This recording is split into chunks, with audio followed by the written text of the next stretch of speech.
Stop using credit cards.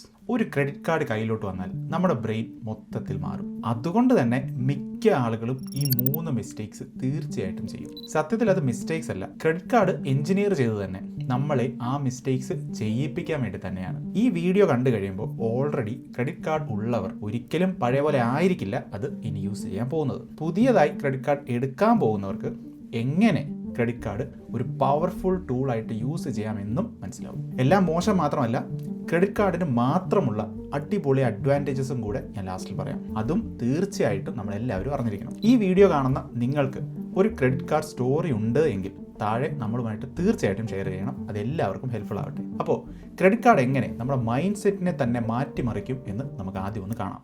ആദ്യം തന്നെ credit കാർഡിനെ പറ്റി പറയുമ്പോഴെല്ലാം എപ്പോഴും ഞാൻ ഓർക്കുന്ന എൻ്റെ ലൈഫിൽ നടന്ന ഒരു കാര്യം ഞാൻ പറയാം. ഞാൻ കൊച്ചിയിലായിരിക്കുന്ന സമയം ഒരിക്കൽ എൻ്റെ ഒരു കൂട്ടുകാരൻ ഈവനിങ് ജോലി കഴിഞ്ഞ് വീട്ടിൽ വന്ന് എന്നോട് പറഞ്ഞു, എടാ 10,000 രൂപ ബോണസ് കിട്ടി, എനിക്ക് വലിയ ആവശ്യമൊന്നുമില്ല, വേണമെങ്കിൽ നീ എടുത്തോളൂ, എനിക്ക് പതിയെ തിരികെ തന്നാൽ മതിയെന്ന്. ഞാൻ ആ പണം വാങ്ങുകയും അത് സ്പെൻഡ് ചെയ്യുകയും ചെയ്തു. എന്നാൽ പിന്നീട് അത് തിരികെ കൊടുക്കാനൊക്കെ പാടുപെട്ടപ്പോൾ ഞാൻ കുറച്ചധികം കാര്യങ്ങൾ റിയലൈസ് ചെയ്തു.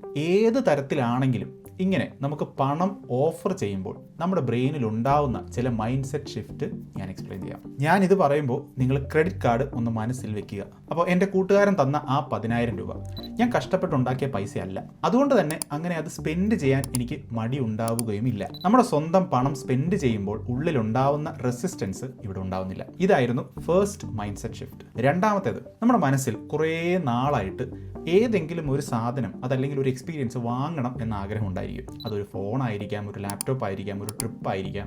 ആ ആഗ്രഹത്തിനെ ബ്ലോക്ക് ചെയ്തത് 2 കാരണങ്ങളായിരിക്കാം. ഒന്ന്, ഞാൻ നേരത്തെ പറഞ്ഞ റെസിസ്റ്റൻസ് ഉള്ളതുകൊണ്ടായിരിക്കാം. അതായത് കഷ്ടപ്പെട്ട് സേവ് ചെയ്ത് വെച്ച പണം അതിനുവേണ്ടി എടുത്ത് മുടക്കാനുള്ള റെസിസ്റ്റൻസ്, അതുകൊണ്ടായിരിക്കാം അത് വാങ്ങാതെ ഇരിക്കുന്നത്. 2, കയ്യിൽ പണമില്ലാത്തതുകൊണ്ട്. അപ്പോൾ ഞാൻ നേരത്തെ പറഞ്ഞ ആ ഫ്രീ ആയിട്ടുള്ള പണം നമ്മുടെ കയ്യിലേക്ക് എത്തുന്ന സമയത്ത് ഈ 2 റെസിസ്റ്റൻസും നമ്മുടെ മുമ്പിൽ നിന്നും മാറി കിട്ടും. ആ റെസിസ്റ്റൻസ് ഇല്ലാതാവുന്നതോടുകൂടി തന്നെ നമ്മുടെ മുന്നിൽ ഒരു റോഡ് ബ്ലോക്കും ഇല്ലാതെ നമ്മുടെ മൈൻഡ് ഓട്ടോമാറ്റിക്കായിട്ട് ആ പർച്ചേസ് പോയി നടത്താൻ ശ്രമിക്കും. ഇനി വാങ്ങാൻ നമുക്കൊന്നും ഇല്ല എങ്കിൽ ഈ പണം കിട്ടിയാൽ ഉടനെ മൈൻഡ് സെർച്ച് മോഡിലേക്ക് കയറും. ചുമ്മാതെ കിട്ടിയ പണമല്ലേ, എന്തെങ്കിലും വാങ്ങാം എന്ന് തോന്നി തുടങ്ങും. അത്ര ആവശ്യമില്ലാത്തതും എന്നാൽ എപ്പോഴൊക്കെയോ മനസ്സിൽ ഒരാഗ്രഹമുള്ളതുമായ എന്തെങ്കിലുമൊക്കെ തപ്പിപ്പിടിച്ച് നമ്മൾ പോയി വാങ്ങിക്കും. ലേറ്റർ നമ്മൾ തിരിച്ചറിയും സ്പെൻഡ് ചെയ്ത പണം നമ്മുടെ അല്ലെങ്കിലും തിരിച്ചു കൊടുക്കേണ്ടത് നമ്മുടെ പണമാണ് എന്ന്. ഇപ്പം തന്നെ ഈ ഫ്രീ ആയിട്ട് കിട്ടുന്ന പണവും ക്രെഡിറ്റ് കാർഡും തമ്മിലുള്ള സിമിലാരിറ്റി നിങ്ങൾക്ക് മനസ്സിലായി കാണും. എന്നാൽ ഇതൊന്നുമല്ല റിയൽ ട്രാപ്പ് തുടങ്ങാൻ പോകുന്നതേ ഉള്ളൂ. ഒരു ക്രെഡിറ്റ് കാർഡ് എന്താണ് എന്ന് പോലും അറിയാത്ത ആളുകൾ ഉണ്ടെങ്കിൽ ഞാനതൊന്ന് സിംപ്ലസ്റ്റ് പോസിബിൾ വേയിൽ പെട്ടെന്നൊന്ന് എക്സ്പ്ലെയിൻ ചെയ്യാം. നമുക്കൊരു ക്രെഡിറ്റ് കാർഡ് എടുക്കാനായിട്ട് നമുക്കൊരു ബാങ്കിൽ പ്രത്യേകിച്ച് അക്കൗണ്ട് വേണം എന്ന് നിർബന്ധമൊന്നുമില്ല. ഒരു ക്രെഡിറ്റ് കാർഡ് കമ്പനിയെ നമ്മൾ സമീപിക്കുന്നു, അവർ നമുക്കൊരു ക്രെഡിറ്റ് കാർഡ് തരുന്നു. അവർ 4 കാര്യങ്ങളായിരിക്കും സ്പെസിഫൈ ചെയ്യാൻ പോകുന്നത്. ഒന്നാമത്തെ കാര്യം മാക്സിമം ക്രെഡിറ്റ് ലിമിറ്റ്, അതായത് ആ കാർഡ് വെച്ച് നമുക്ക് ഒരു മാസം എത്ര രൂപയുടെ പർച്ചേസ് നടത്താം എന്നുള്ളത്. നമുക്ക് എക്സാമ്പിളായിട്ട് 1 ലക്ഷം വയ്ക്കാം. ഇനി രണ്ടാമത്തെ കാര്യം, interest free days upon full bill payment. അതായത് നിങ്ങൾ കൃത്യമായിട്ട് ഈ ക്രെഡിറ്റ് കാർഡിന്റെ ബില്ലൊക്കെ അടച്ചാൽ നിങ്ങൾക്ക് നിങ്ങൾ ഈ നടത്തുന്ന പർച്ചേസുകൾ എല്ലാം എത്ര ദിവസത്തേക്ക് ഇൻട്രസ്റ്റ് ഫ്രീ ആയിട്ട് കിട്ടും എന്നുള്ളത്. നമുക്ക് ഇവിടെ ഒരു എക്സാമ്പിളായിട്ട് അപ് ടു 55 ഡേയ്സ് എടുക്കാം. നിങ്ങൾക്ക് ഇതിലൊക്കെ ക്ലാരിറ്റി കുറവാണെന്നുണ്ടെങ്കിൽ മുന്നോട്ട് കാണുമ്പോൾ ഇതെല്ലാം മനസ്സിലാവും. ഇനി മൂന്നാമത്തത്, ഇൻട്രസ്റ്റ് ആഫ്റ്റർ ഡ്യൂ ഡേറ്റ്. അതായത് അവർ ബില്ലടയ്ക്കാൻ പറഞ്ഞിരിക്കുന്ന ദിവസത്തിനുള്ളിൽ നമുക്ക് ബില്ല് മുഴുവൻ അടയ്ക്കാൻ പറ്റിയില്ലെങ്കിൽ നമുക്ക് വരാൻ പോകുന്ന ഇൻട്രസ്റ്റ് എത്രയാണ് എന്നുള്ളത്. ഇവിടെ നമുക്ക് 24% എന്നൊരു എക്സാമ്പിൾ എടുക്കാം. ഇനി നാലാമത്, ലേറ്റ് ഫീ. അതായത് ഈ ബില്ല് കൃത്യമായിട്ട് നമുക്ക് അടയ്ക്കാൻ സാധിച്ചില്ലെങ്കിൽ ഈ ഇൻട്രസ്റ്റിനോടൊപ്പം ഒരു ലേറ്റ് ഫീയും കൂടെ ഉണ്ട്, അത് 1000 ആണ് എന്ന് നമുക്ക് ഇവിടെ കൺസിഡർ ചെയ്യാം. അപ്പോൾ ഞാനൊരു ക്രെഡിറ്റ് കാർഡൊക്കെ അപ്ലൈ ചെയ്തു, എൻ്റെ കയ്യിൽ ക്രെഡിറ്റ് കാർഡ് കിട്ടി. ഇന്ന് ജനുവരി 1-ാം തീയതിയാണ് എന്ന് കരുതാം. അപ്പോൾ ജനുവരി 1-ാം തീയതി തൊട്ട് ജനുവരി 31-ാം തീയതി വരെ എനിക്ക് ഇഷ്ടമുള്ളതൊക്കെ ഞാൻ പർച്ചേസ് ചെയ്തു. ഞാൻ പുറത്തു പോയി ആഹാരം കഴിച്ചു, എൻ്റെ വീട്ടിലേക്ക് ഫേർണിച്ചർ വാങ്ങിച്ചു, ഞാൻ ഫോൺ വാങ്ങിച്ചു, ലാപ്ടോപ്പ് വാങ്ങിച്ചു, എനിക്ക് ഇഷ്ടമുള്ളതൊക്കെ ഞാൻ ചെയ്തു. നമ്മളിതെല്ലാം കൂടെ വാങ്ങിച്ചിട്ട് 20,000 രൂപയ്ക്ക് ഞാൻ ഈ കാർഡ് ഉപയോഗിച്ചു എന്ന് വെക്കാം. അങ്ങനെ ജനുവരി 31 ആയപ്പോൾ എൻ്റെ ക്രെഡിറ്റ് കാർഡിൻ്റെ ബില്ല് വന്നു 20,000 രൂപ. എക്സ്ട്രാ ഒരു പൈസ പോലും ഇല്ല, ഞാൻ സ്പെൻഡ് ചെയ്ത എമൗണ്ട് മാത്രം അടച്ചാൽ മതി. ഈ 31st തന്നെ ഞാൻ ഈ ക്രെഡിറ്റ് കാർഡ് ബില്ല് അടയ്ക്കണം എന്നില്ല, ഫെബ്രുവരി 25-ാം തീയതിക്ക് മുമ്പ് അടച്ചാൽ മതി. അപ്പോൾ ഞാൻ നേരത്തെ പറഞ്ഞ ആ 55 ഡേയ്സ് ഇൻട്രസ്റ്റ് ഫ്രീ എന്താണ് എന്ന് മനസ്സിലായി കാണുമല്ലോ. അതായത് ജനുവരി 1-ാം തീയതി ഞാൻ പോയി എന്തെങ്കിലും ഒരു സാധനം വാങ്ങിച്ചിട്ടുണ്ടെങ്കിൽ അതിൻ്റെ ബില്ല് ഞാൻ അടയ്ക്കുന്നത് ഫെബ്രുവരി 25-ാം തീയതിയാണ്. അതായത് ഏകദേശം 55 ദിവസം എനിക്ക് കിട്ടി. അതാണ് ഈ അപ് ടു 55 ഡേയ്സ് എന്ന് പറയുന്നത്. അപ്പോൾ നമ്മളിവിടെ ശ്രദ്ധിക്കേണ്ട കാര്യം, ജനുവരി 30-ാം തീയതി ഞാൻ വാങ്ങിച്ച സാധനത്തിന് എനിക്ക് 55 ഡേയ്സ് കിട്ടുന്നില്ല. ഇത് എല്ലാവർക്കും അറിയാമായിരിക്കും, ഞാൻ ജസ്റ്റ് ഒന്ന് മെൻഷൻ ചെയ്തു എന്ന് മാത്രം. അപ്പോൾ മാക്സിമം 55 ഡേയ്സ് ആണ് എനിക്ക് ഈ ക്രെഡിറ്റ് കാർഡ് ഇൻട്രസ്റ്റ് ഫ്രീ ആയിട്ട് കിട്ടുന്നത്. ഇനി ഫെബ്രുവരി 25 മുമ്പ് ഞാൻ ഈ 20,000 രൂപ ബില്ല് അടച്ചാൽ സിമ്പിൾ, 1 രൂപ പോലും എക്സ്ട്രാ ഇല്ല. എൻ്റെ ആവശ്യത്തിനുള്ള പണം എനിക്ക് കുറച്ച് നേരത്തെ ഈ ക്രെഡിറ്റ് കാർഡ് തന്നു, അത് ഞാൻ സ്പെൻഡ് ചെയ്തു, സമയമായപ്പോൾ ഈ ബില്ല് ഞാൻ അടച്ചു തീർത്തു. എവറിത്തിങ് ഗുഡ്, ഒരു പ്രോബ്ലം ഇല്ല. ഇനി എന്താണ് ഇവിടുത്തെ ട്രാപ്പ് എന്ന് നമുക്കൊന്ന് നോക്കാം. ആദ്യം ഫെബ്രുവരി 25 20,000 രൂപ എനിക്ക് അടയ്ക്കാൻ പറ്റിയില്ല എങ്കിൽ ആദ്യം എനിക്ക് വരാൻ പോകുന്നത് എന്താണ്? ലേറ്റ് ഫീ. അതായത് നമ്മൾ നേരത്തെ പറഞ്ഞായിരുന്നു ഫുള്ളായിട്ട് ബില്ലടയ്ക്കാൻ പറ്റിയില്ലെങ്കിൽ ഒരു ലേറ്റ് ഫീ 1000 രൂപ ഉണ്ടെന്ന്. അപ്പോൾ 1000 രൂപയായിരിക്കും ഞാൻ ആദ്യം അടയ്ക്കേണ്ടി വരുന്നത്. അതിന് പുറമെ 24% ഇൻട്രസ്റ്റ് പറഞ്ഞത്, അത് ഒരു മാസം 2%. അതിന് പുറമെ ഈ 2% പെർ മന്ത് ഇൻട്രസ്റ്റ് റേറ്റ്. അവിടെയും തീരുന്നില്ല. അപ്പോൾ നമുക്ക് ഈ ഫെബ്രുവരി 25 ആയപ്പോഴത്തേക്ക് ഈ 20,000 രൂപ അടയ്ക്കാൻ പറ്റാത്തത് കൊണ്ട് തന്നെ ക്രെഡിറ്റ് കാർഡ് കമ്പനീസ് നമുക്കൊരു റിലാക്സേഷൻ തരും. നീ തൽക്കാലം 20,000 അടയ്ക്കേണ്ട, ഒരു 2,000 രൂപ ഇപ്പം നീ അടച്ചാൽ നിനക്ക് ആ ലേറ്റ് ഫീ ഞങ്ങൾ ഒഴിവാക്കി തരാമെന്ന്. ഇതിനെയാണ് മിനിമം ഡ്യൂ എന്ന് പറയുന്നത്. നമ്മൾ എത്ര രൂപ സ്പെൻഡ് ചെയ്താലും ക്രെഡിറ്റ് കാർഡ് നമ്മുടെ അടുത്ത് പറയും ഈ മിനിമം ഡ്യൂ നീ അടച്ചാൽ ആ ലേറ്റ് ഫീ ഒഴിവാക്കി തരാമെന്ന്. പക്ഷേ ഇവിടെ ശ്രദ്ധിക്കേണ്ട കാര്യം, ഈ ലേറ്റ് ഫീ ഒഴിവാക്കിയാലും ബാക്കി 18,000 രൂപയ്ക്ക് ഇൻട്രസ്റ്റിന് മാറ്റമൊന്നും വരുന്നില്ല. ആ ഇൻട്രസ്റ്റ് നമ്മൾ കൊടുത്തേ മതിയാവും. അപ്പോൾ എല്ലാ മാസവും നമ്മൾ ക്രെഡിറ്റ് കാർഡ് ആവശ്യത്തിലധികം ഉപയോഗിച്ചിട്ട് മിനിമം ഡ്യൂ മാത്രം അടച്ച് മുന്നോട്ട് പോയാൽ സ്നോബോൾ ചെയ്ത് ഈ ഇൻട്രസ്റ്റിന് മുകളിൽ ഇൻട്രസ്റ്റും കൂടെ കയറി വരും. ഇപ്പോൾ നിങ്ങൾക്ക് ഏതെങ്കിലും ഒരു കൂട്ടുകാരനോ ഒരു ഫാമിലി മെമ്പറോ നിങ്ങളുടെ പാർട്ട്ണറോ ഒക്കെ സ്ഥിരം പേടിക്കാവുന്നില്ല ക്രെഡിറ്റ് കാർഡിലെ മിനിമം ഡ്യൂ അടച്ചിട്ടുണ്ട് എന്ന് പറയുന്നുണ്ട് എങ്കിൽ അതൊരു വലിയ ഡെറ്റ് ട്രാപ്പിന്റെ സ്റ്റാർട്ടിംഗ് ആണ് എന്ന് മനസ്സിലാക്കുക. നമുക്ക് കാര്യങ്ങൾ പെട്ടെന്ന് കൺട്രോളിലേക്ക് കൊണ്ടുവരാൻ പറ്റിയില്ലെങ്കിൽ ഈ ഡെറ്റ് എല്ലാം കൂടെ സ്നോബോൾ ചെയ്ത് നമുക്ക് പിടിച്ചാൽ കിട്ടാത്ത ലെവലിലേക്ക് എത്തും. അപ്പോൾ ഇതൊക്കെയാണ് ക്രെഡിറ്റ് കാർഡിന്റെ ട്രാപ്പ് എന്ന് തോന്നുന്നുണ്ടെങ്കിൽ വെയിറ്റ്, റിയൽ ട്രാപ്പ് വരാൻ പോകുന്നതേ ഉള്ളൂ. അപ്പോൾ ഇന്നിപ്പോൾ ഡേറ്റ് ഫെബ്രുവരി 25 എനിക്ക് ഫുൾ ബില്ല് അടയ്ക്കാൻ സാധിച്ചില്ല. പക്ഷേ ഞാൻ മിനിമം ഡ്യൂ 2,000 അടച്ചു, ബാക്കി അടയ്ക്കാൻ കിടക്കുന്നത് 18,000 രൂപ. ഇന്ന് ഫെബ്രുവരി 26 ആ 18,000 രൂപയ്ക്ക് ഞാൻ ഇൻട്രസ്റ്റ് അടച്ച് തുടങ്ങണം. പക്ഷേ ഇവിടെ വരുന്നൊരു പ്രശ്നം, ഈ ക്രെഡിറ്റ് കാർഡ് കമ്പനി എനിക്ക് ഈ ക്രെഡിറ്റ് കാർഡ് തന്നപ്പോൾ നമ്മൾ നേരത്തെ പറഞ്ഞ കണ്ടീഷനിൽ ഒരു കാര്യം പറയുന്നുണ്ട്, interest free up to 55 days upon full bill payment എന്ന്.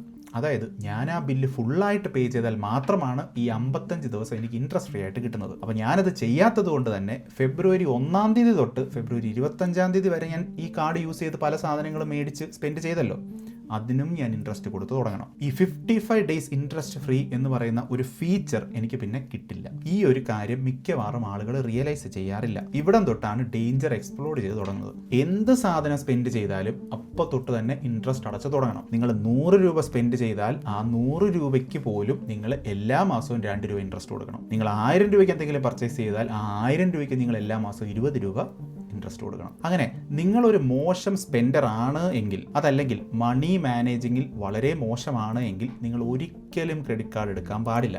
ആദ്യം നമ്മുടെ ശീലങ്ങൾ, നമ്മുടെ മണി മാനേജിങ് സ്കില്ല് ബെറ്റർ ആക്കുക, അതിനുശേഷം മാത്രം ക്രെഡിറ്റ് കാർഡ് കൺസിഡർ ചെയ്യുക. ഇനി നമുക്ക് കുറച്ച് കടമൊക്കെ ഈ ക്രെഡിറ്റ് കാർഡ് കാരണം കയറി വന്നു, ഇത് എങ്ങനെയെങ്കിലും ഒക്കെ അടച്ചു തീർക്കാം എന്ന് വെച്ച് പണിയെടുത്ത് നമ്മൾ അടച്ചു തീർത്താലും പല ക്രെഡിറ്റ് കാർഡിനും മിനിമം സ്പെൻഡ് ലിമിറ്റ് ഉണ്ട്. അത് നമുക്ക് കംപ്ലീറ്റ് ആയിട്ട് യൂസ് ചെയ്യാതെ ഇരിക്കാൻ സാധിക്കില്ല. കുറച്ചെങ്കിലും മിനിമം നമ്മൾ സ്പെൻഡ് ചെയ്തേ മതിയാകും. ഇനി ഇതൊന്നും വേണ്ട, നമ്മൾ നന്നായിട്ട് മാനേജ് ചെയ്ത് തുടങ്ങി നമ്മുടെ എല്ലാ ക്രെഡിറ്റ് ബാക്കി കിടക്കുന്ന എല്ലാം നമ്മൾ അടച്ചു തീർത്തു. ക്രെഡിറ്റ് കാർഡ് കമ്പനി എന്ത് ചെയ്യും? അവര് നമുക്ക് നമ്മുടെ ക്രെഡിറ്റ് ലിമിറ്റ് കൂട്ടിത്തരും. നേരത്തെ 1 ലക്ഷം ആയിരുന്നു, അവർ ചിലപ്പോൾ അത് നമുക്ക് 5 ലക്ഷം ആക്കി തരും. ഒട്ടും കൺട്രോൾ ഇല്ലാത്ത ഒരു ബാഡ് സ്പെൻഡർ ആണ് നിങ്ങളെങ്കിൽ നിങ്ങൾ ചിലപ്പോൾ 5 ലക്ഷം രൂപയ്ക്ക് പോയി ഒരു ബൈക്ക് വാങ്ങി എന്ന് വരാം. വേറെ ലെവലിലുള്ള ടെംപ്ടേഷൻ ഉണ്ടാക്കി തരാൻ ഈ എക്സ്ട്രാ ക്രെഡിറ്റ് ലിമിറ്റിന് സാധിക്കും. പിന്നെ പൊതുവേ കാണുന്ന ഏറ്റവും വലിയൊരു പ്രോബ്ലം കൂടെ ഞാൻ പറയാം. നിങ്ങളൊരു മോശം സ്പെൻഡർ ആണ് എങ്കിൽ, അതല്ലെങ്കിൽ പോയി ഒരുപാട് സാധനങ്ങൾ പർച്ചേസ് ചെയ്യാനും ഷോപ്പിംഗ് ഒക്കെ ഇഷ്ടപ്പെടുന്ന ഒരാളാണ് എങ്കിൽ നിങ്ങളൊരു ക്രെഡിറ്റ് കാർഡ് എടുത്തു, അത് ഒരു പ്രോബ്ലമാറ്റിക് ആണ് എന്ന് നിങ്ങൾ മനസ്സിലാക്കി, നിങ്ങൾ ആ പണം മുഴുവൻ അടച്ചു തീർത്തു, നിങ്ങൾ ആ ക്രെഡിറ്റ് കാർഡ് അവിടെ മാറ്റി വെച്ചാലും നിങ്ങളുടെ ഉള്ളിൽ നിങ്ങൾക്കറിയാം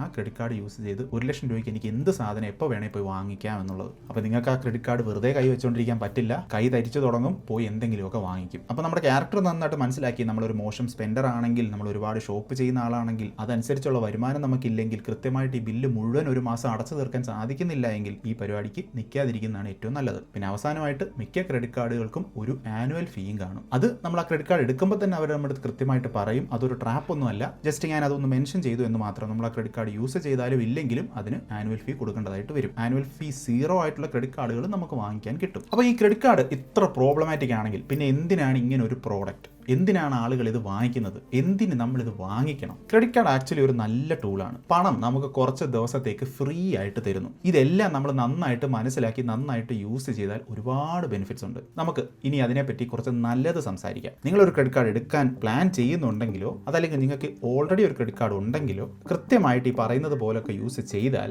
നിങ്ങൾക്ക് നല്ല ഒരു അടിപൊളി ടൂളായിരിക്കും കൈ കിട്ടാൻ പോകുന്നത്. അപ്പോൾ മേജർ അഡ്വാൻറ്റേജ് നമ്പർ 1, നമ്മുടെ ഡെബിറ്റ് കാർഡുകൾക്കൊക്കെ ഡെയിലി സ്പെൻഡ് ലിമിറ്റ് ഉണ്ട്. മിക്ക സിറ്റുവേഷനിലും നമ്മളെപ്പോലുള്ള സാധാരണക്കാർക്ക് അത് മതിയാകും. ബട്ട് ഇപ്പോൾ നമ്മളൊരു ട്രിപ്പ് പോകുമ്പോഴോ അതല്ലെങ്കിൽ ഒരു വെഡ്ഡിംഗ് പർച്ചേസിന് വേണ്ടി നമ്മൾ പോകുമ്പോഴോ അതല്ലെങ്കിൽ ഒരു ഹോസ്പിറ്റൽ ബില്ല് അടയ്ക്കുമ്പോഴോ ഒക്കെ ചിലപ്പോൾ ഇത് ഒരു പ്രോബ്ലമായിട്ട് വന്നേക്കാം. അതായത് പെട്ടെന്ന് നമുക്കിപ്പോൾ ഒരു ഹോസ്പിറ്റൽ ബില്ല് അടയ്ക്കണം, അവിടെ 3 ലക്ഷം രൂപയാണ് ബില്ലായിരിക്കുന്നത്. പക്ഷേ എൻ്റെ ഡെബിറ്റ് കാർഡിന് മാക്സിമം അങ്ങനെ ചെയ്യാൻ പറ്റുന്ന പേയ്മെൻറ്റ് 1.5 ലക്ഷം ആണെങ്കിൽ എനിക്ക് ആ പേയ്മെൻറ്റ് ചെയ്യാൻ പറ്റില്ല. ഒരു ക്രെഡിറ്റ് കാർഡ് ആ സമയത്ത് നമ്മുടെ കയ്യിൽ ഉണ്ടെങ്കിൽ അത് വളരെ ഹെൽപ്ഫുൾ ആയിരിക്കും. സത്യത്തിൽ ഇതൊക്കെ വളരെ റെയർ ആയിട്ട് നമ്മളെ പോലുള്ള സാധാരണ ആളുകളുടെ ലൈഫിൽ വരുന്ന സിറ്റുവേഷൻസ് ആയിരിക്കാം. ബട്ട് സ്റ്റിൽ ആ സിറ്റുവേഷൻ നന്നായിട്ട് ഹാൻഡിൽ ചെയ്യാൻ ഈ ക്രെഡിറ്റ് കാർഡ്സ് നമ്മളെ ഹെൽപ്പ് ചെയ്യും. ഇനി അഡ്വാൻറ്റേജ് നമ്പർ 2, ഈ അഡ്വാൻറ്റേജ് ഫ്രോഡ് പ്രൊട്ടക്ഷൻ ആണ്. ഇത് സത്യത്തിൽ ഡെബിറ്റ് കാർഡുകൾക്കും ഉണ്ട്. ബട്ട് കുറച്ച് കാര്യങ്ങൾ നമ്മൾ അറിഞ്ഞിരിക്കണം. ഇപ്പോൾ ഡെബിറ്റ് കാർഡ് നമ്മൾ എവിടെയെങ്കിലും ഒക്കെ പോയി യൂസ് ചെയ്തു, ഏതെങ്കിലുമൊക്കെ തരത്തിൽ സ്കാമേഴ്സിന് അത് ആക്സസ് കിട്ടിയാൽ നമ്മുടെ അക്കൗണ്ടിൽ കിടക്കുന്ന പണം പോകാനുള്ള ചാൻസസ് ഉണ്ട്. മേ ബി മുഴുവൻ പണം പോയി എന്നും വരാം. ഒരുപാട് ബാങ്കിങ് ഫിഡലിറ്റി കേസസ് ഞാൻ നാട്ടിലുള്ളപ്പോൾ എൻ്റെ കമ്പനി വഴി ഞാൻ ഡീൽ ചെയ്തിട്ടുണ്ട്. ഇപ്പോൾ ബാങ്ക് ആദ്യം ചെയ്യുന്നത് ഒരു ഇൻവെസ്റ്റിഗേഷൻ നടത്തും, എങ്ങനെയാണ് ഈ പണം പോയത് എന്നവർ കണ്ടെത്താൻ ശ്രമിക്കും. കുറച്ച് നാൾ നമ്മുടെ പണം ബ്ലോക്ക് ആയാലും തിരികെ കിട്ടാനുള്ള ചാൻസസ് ഉണ്ട്. ചില സമയത്ത് നമ്മൾക്ക് നഷ്ടപ്പെട്ട മുഴുവൻ പണം കിട്ടിയെന്ന് വരില്ല, പാർട്ട്ലി ചിലപ്പോൾ അത് റിക്കവർ ചെയ്യുന്ന കേസസും ഞാൻ കണ്ടിട്ടുണ്ട്. അതായത് 20 ലക്ഷം നഷ്ടപ്പെട്ടാൽ ചിലപ്പോൾ 18 ലക്ഷമോ 17 ലക്ഷമോ ഒക്കെ റിക്കവർ ചെയ്യുന്നതായിട്ട് കണ്ടിട്ടുണ്ട്. അപ്പോൾ ആ ഒരു സിറ്റുവേഷനിൽ നമ്മുടെ കയ്യിലുള്ള കുറച്ച് പണം നഷ്ടപ്പെട്ടേക്കാം. പക്ഷേ നമ്മുടെ കയ്യിലിരിക്കുന്ന ഒരു ക്രെഡിറ്റ് കാർഡ് ആണ് എങ്കിൽ, നിങ്ങൾ യാത്ര ചെയ്യുന്ന സമയത്തോ ദൂരെ എവിടെയെങ്കിലും പോകുന്ന സമയത്തോ ഒക്കെ ക്രെഡിറ്റ് കാർഡാണ് നിങ്ങൾ യൂസ് ചെയ്യുന്നതെങ്കിൽ അൺഓതറൈസ്ഡ് ആയിട്ടുള്ള ഏതൊരു ട്രാൻസാക്ഷനും നിങ്ങൾ പെട്ടെന്ന് റിപ്പോർട്ട് ചെയ്താൽ ആ പണത്തിന് നമുക്ക് ഉത്തരവാദിത്തം വരില്ല. അതുകൊണ്ട് തന്നെ അങ്ങനെ പണം നഷ്ടമാവാനുള്ള ചാൻസസ് കുറവാണ്. അതിനെക്കുറിച്ച് ഓർത്ത് ഒരുപാട് നാൾ ടെൻഷൻ അടിക്കേണ്ടിയും വരുന്നില്ല. ഇനി അഡ്വാൻറ്റേജ് നമ്പർ 3, ഇൻട്രസ്റ്റ് ഫ്രീ ആയിട്ട് നമുക്ക് പണം കിട്ടുന്നു. കൃത്യമായിട്ട് ഫുൾ എമൗണ്ട്, അതായത് ബില്ല് വരുന്ന ഫുൾ എമൗണ്ട് നമ്മൾ പേ ചെയ്ത് മുന്നോട്ട് പോയാൽ നമ്മുടെ ക്രെഡിറ്റ് സ്കോർ നന്നായിട്ട് ബിൽഡ് ചെയ്യും. നമുക്ക് ഫ്രീ ആയിട്ട് കുറച്ച് നാളത്തേക്ക് പണവും കിട്ടും. നല്ലപോലെ നമുക്ക് സ്പെൻഡിങ്ങിൽ ഒരു ഡിസിപ്ലിനും ഉണ്ടാവും. അതിനോടൊപ്പം പല ക്രെഡിറ്റ് കാർഡ്സും നമുക്ക് ക്യാഷ് ബാക്കും റിവാർഡ്സും ഒക്കെ ഓഫറായിട്ടും തരുന്നുണ്ട്. പിന്നെ നമ്മൾ എയർപോർട്ടിൽ ചെന്ന് കഴിഞ്ഞാൽ ലോഞ്ച് ആക്സസ് ഒക്കെ തരുന്ന പല ക്രെഡിറ്റ് കാർഡ്സും ഉണ്ട്. യാത്ര ചെയ്യുന്നവർക്കാണെങ്കിൽ അത് യൂസ്ഫുൾ ആണ്. യാത്ര ചെയ്യാത്ത ആളുകളാണെങ്കിൽ ഒരുപാട് ആനുവൽ ഫീസ് കൊടുത്ത് അങ്ങനത്തെ ക്രെഡിറ്റ് കാർഡ് എടുക്കുന്നതിലൊന്നും പ്രത്യേകിച്ച് അർത്ഥമൊന്നുമില്ല. അപ്പോൾ ഫൈനലി ഞാൻ മേളിൽ പറഞ്ഞ മിക്ക അഡ്വാൻറ്റേജസും അതിൽ മിക്കതും ഒരു സാധാരണ ആൾ എന്നും നേരിടുന്ന കാര്യമൊന്നും അല്ല, അതിൻ്റെ അഡ്വാൻറ്റേജസ് അല്ല. എന്നാൽ ഡിസഡ്വാൻറ്റേജ് പ്രോപ്പറായിട്ട് നമ്മൾ കാർഡ് മാനേജ് ചെയ്തില്ല എങ്കിൽ ക്രെഡിറ്റ് കാർഡ് എടുക്കുന്ന എല്ലാ ആളുകളും ട്രാപ്ഡ് ആയി പോകാനുള്ള ചാൻസസ് ഉണ്ട്. അതായത് ഇതിൻ്റെ അഡ്വാൻറ്റേജസ് എന്ന് പറയുന്നത് നമുക്ക് എല്ലാവർക്കും എല്ലായ്പ്പോഴും ആവശ്യം വരുന്നതോ അക്സസിബിൾ ആവുന്ന കാര്യമോ അല്ല. പക്ഷേ അതിൻ്റെ ഡിസഡ്വാൻറ്റേജസ് എന്ന് പറയുന്നത് നമ്മൾ ഈ ക്രെഡിറ്റ് കാർഡ് എടുക്കുന്ന ഏതൊരാളും ഇത് തെറ്റായിട്ട് യൂസ് ചെയ്താൽ ട്രാപ്പിൽ പെടാനുള്ള ചാൻസസും ഉണ്ട്. ഇത് തന്നെയാണ് ക്രെഡിറ്റ് കാർഡ് കമ്പനീസിന് ഇതിൽ നിന്നുള്ള ബെനിഫിറ്റ്. 100 പേര് ഈ കാർഡ് എടുത്തു കഴിഞ്ഞാൽ അതിൽ വലിയൊരു ശതമാനം ആളുകളും ഇത് നല്ല രീതിയിലല്ല യൂസ് ചെയ്യുന്നത് എന്നുള്ളത് ഇവർക്ക് വലിയ അഡ്വാൻറ്റേജ് തരുന്ന ഒരു കാര്യമാണ്. അപ്പോൾ അതുകൊണ്ട് തന്നെ എപ്പോഴും നമുക്ക് ക്രെഡിറ്റ് കാർഡ് തരുന്ന ഫീച്ചേഴ്സ് നോക്കുന്നതിന് മുമ്പ് ഇതെങ്ങനെയാണ് യൂസ് ചെയ്യുന്നത് എന്ന് കൃത്യമായിട്ട് ആദ്യം മനസ്സിലാക്കുക. അതെങ്ങനെ നന്നായിട്ട് യൂസ് ചെയ്യാമെന്ന് പഠിക്കുക. അത് ചെയ്ത് കഴിഞ്ഞതിന് ശേഷം അതിനോടൊപ്പം അവർ നമുക്ക് തരുന്ന ഫീച്ചേഴ്സ് ബോണസ് ആയിട്ട് യൂസ് ചെയ്യുക. ആ ബോണസ് ആക്സസ് ചെയ്യാനായിട്ട് നമ്മൾ ഒരു ക്രെഡിറ്റ് കാർഡ് എടുക്കാതിരിക്കുക. കാർഡ് നന്നായി യൂസ് ചെയ്യാൻ അറിയാതെ ഈ ഫീച്ചേഴ്സും ലോഞ്ച് ആക്സസും കണ്ട് നമ്മൾ ക്രെഡിറ്റ് കാർഡ് എടുത്താൽ ജീവിതത്തിൽ തന്നെ എടുക്കുന്ന ഏറ്റവും മോശം ഡിസിഷൻ ചിലപ്പോൾ അതായിട്ട് മാറും. ഇനി ഞാൻ നേരത്തെ പറഞ്ഞ പോലെ നിങ്ങൾക്ക് എന്തെങ്കിലും ഒരു ക്രെഡിറ്റ് കാർഡ് സ്റ്റോറി ഉണ്ടെങ്കിൽ അത് നല്ലതാണെങ്കിലും മോശമാണെങ്കിലും തീർച്ചയായിട്ടും നമ്മളുമായിട്ട് ഷെയർ ചെയ്യുക. ആളുകൾക്കെല്ലാം അത് ഹെൽപ്ഫുൾ ആവട്ടെ. അപ്പോൾ അടുത്ത വീഡിയോയിൽ കാണാം.